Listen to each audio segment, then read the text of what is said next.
Hello and welcome. Today I'm going to be talking about the impact of being called sensitive or being told that you're too sensitive, especially when you were developing, when you were a child, a teenager. And I just want to have a think about how this can really affect you long term and affect your relationship with your own emotions.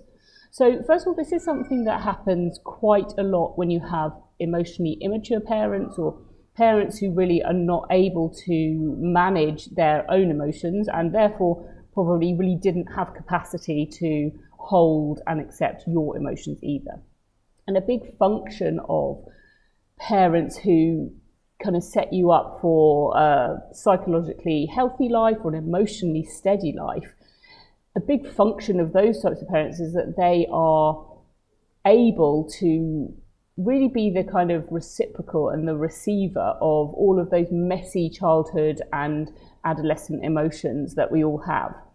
But if you instead had parents who found it really difficult to cope with intense emotion, they maybe found it hard to regulate themselves when you were emotional, when you were sad or when you were angry or even when you were excited, then instead what happens is we end up developing some really strong beliefs about emotions in general and about our own feelings.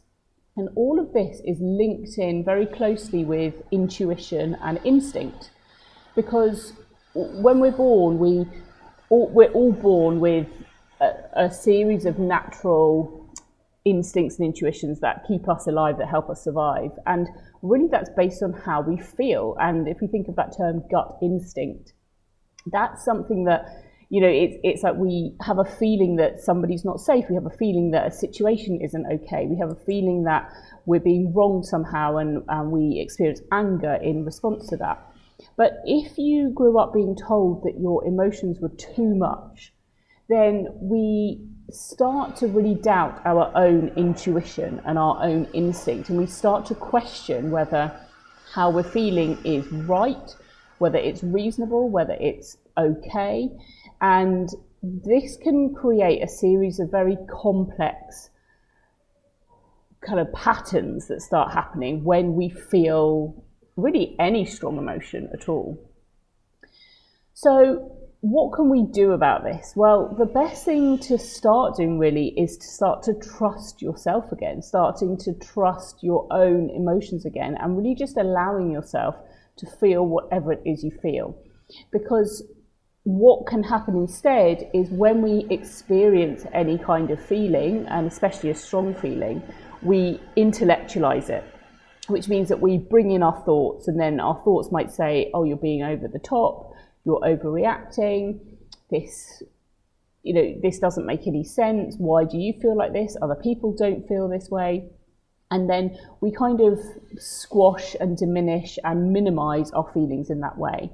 But if you think about doing this over a lifetime, this is A, really exhausting, B, it means that you are going to really struggle to make decisions for yourself and really struggle to live in a way that feels aligned with you, because you're probably going to end up looking externally, looking for reassurance from other people, looking at what other people do, how other people live, what decisions other people make, and so on, because you're innately mistrusting yourself and your own emotions. So something that's really helpful to kind of move away from the damage caused by being told that you're too sensitive is to start firstly just allowing your feelings, just allowing them, letting them be. Now, this doesn't mean that we have to act on our feelings. We are ultimately working towards a place of emotional regulation. And emotional regulation is a combination of our emotions and also our rational thought.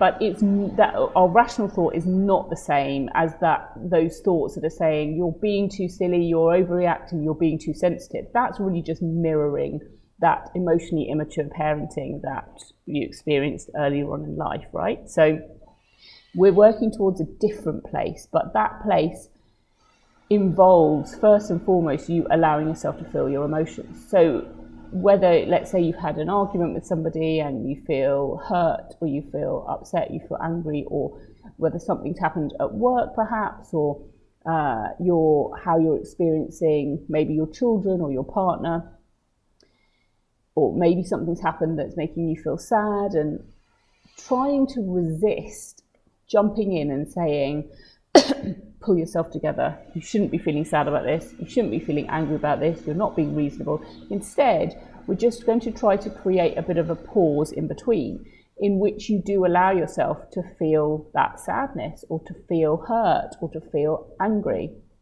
And the more you can do this, and the more you can start tolerating your emotions, it takes a little bit of time, but just start allowing more and more emotion in. And you've probably heard this term, sitting with it.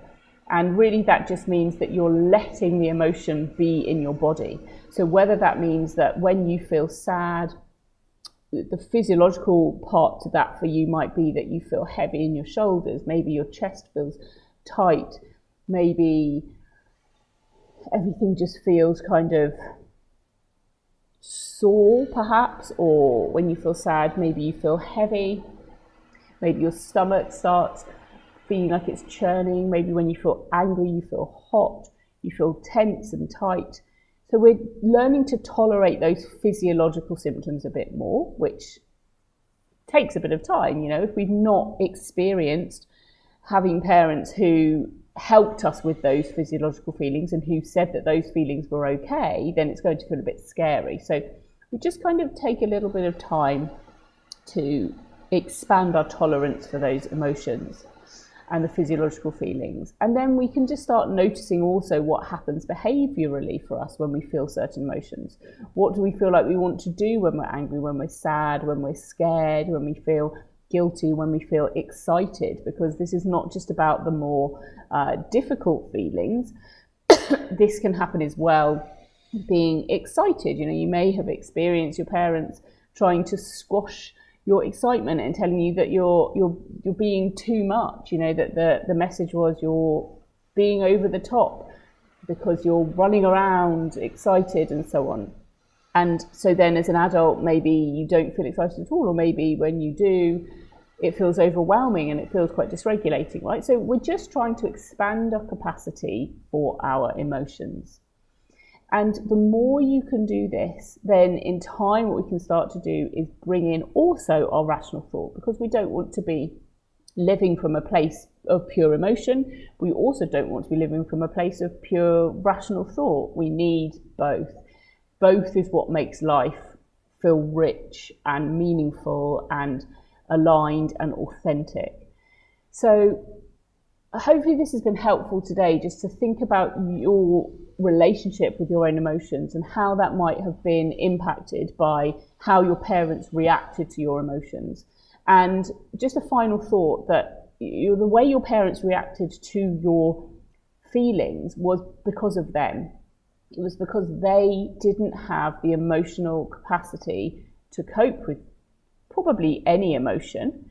And you might think back and think, oh, but I was really sensitive, or I was really emotional. There's nothing wrong with being emotional, first of all. Second of all, when a child is really heightened, if they don't experience that regulation from a parent, if their parent isn't stepping in and able to be calm and sturdy and steady and grounded, then the child is just going to keep going up and up, right? If we've got a child in a heightened state, we imagine this is you perhaps at some point, which, well, it was all of us at some point, you're in a heightened state. What we need is a parent coming in and grounding us and helping us and holding us, and not physically holding, but just kind of emotionally holding often.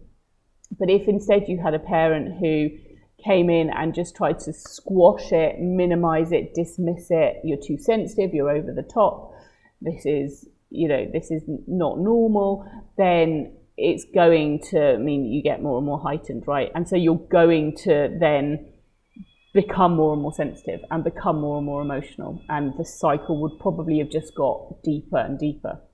So it doesn't even mean that you were too sensitive. There is no such thing as too sensitive. Maybe you are inherently sensitive, and that is okay too. So I'm going to do another video talking about this kind of theme, because it's not easy work getting to a better place with our emotions, but it can make life so much better. It can really improve our quality of life. So I hope this has been helpful for you. I'm Morgan-Crossley, I'm a psychotherapist, and do subscribe if this has been useful for you.